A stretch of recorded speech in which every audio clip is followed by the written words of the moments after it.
ஏம்மா அப்போ உட்காந்தே தான் வேலை பார்க்காமா பேக் பெயினா இருக்குமா ஹெல்த்தியா ஏதாவது செஞ்சுதாங்க. ஓகே. இன்றைக்கி நம்ம உளுந்தங்கஞ்சி தான் பண்ண போகிறோம். ரொம்ப ஹெல்த்தி அண்ட் டேஸ்டிங்க. வாங்க எப்படி செய்கிறதுன்னு பார்க்கலாம்.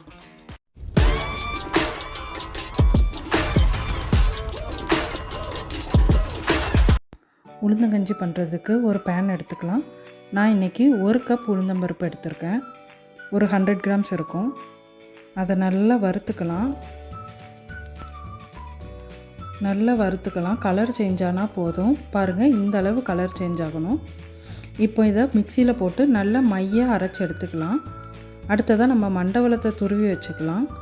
இனிப்பு எந்த அளவு தேவையோ அந்த அளவுக்கு நீங்கள் மண்டவளம் துருவி எடுத்துக்கோங்க. இப்போ ஒரு பேனில் நம்ம அரைச்ச உளுந்த மாவை எடுத்துக்கலாம். நான் இன்றைக்கி 1 கப்பு மாவு எடுத்திருக்கேன். அந்த 1 கப் மாவுக்கு 3 கப் தண்ணி சேர்க்கணும். நல்லா கிளறி விட்டுக்கோங்க. கட்டி பிடிக்காமல் நல்லா கிளறிடுங்க.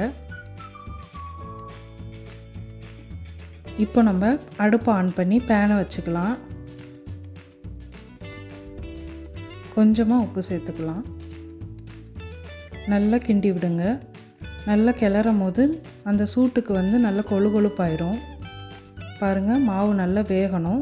வெந்ததுக்கப்புறம் மண்டவளத்தை ஆட் பண்ணிக்கலாம். இந்த ஸ்டேஜில் மண்டவளத்தையும் சேர்த்து நல்லா கிளறுங்க. மண்டவளம் கரையட்டும். நிறைய மெத்தட் இருக்குங்க உளுந்தங்கஞ்சி பண்ணுறதுக்கு. இந்த மெத்தடில் பண்ணுங்கள், ரொம்ப ஈஸியாகவும் இருக்கும். கொஞ்சமாக ஏலக்காய் பொடி போட்டுக்கலாம். கொஞ்சமாக சுக்கு பொடி போட்டுக்கலாம். போட்டு நல்லா கிளறி விடுங்க.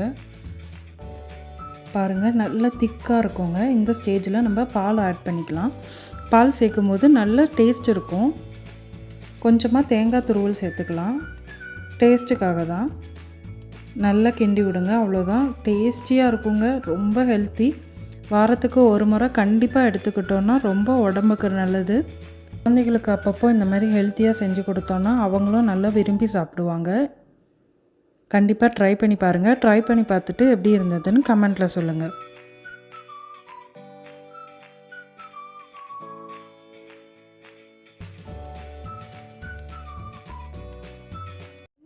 உளுந்த கொஞ்சியா சூப்பரா இருக்கு. Like and subscribe. பாய்.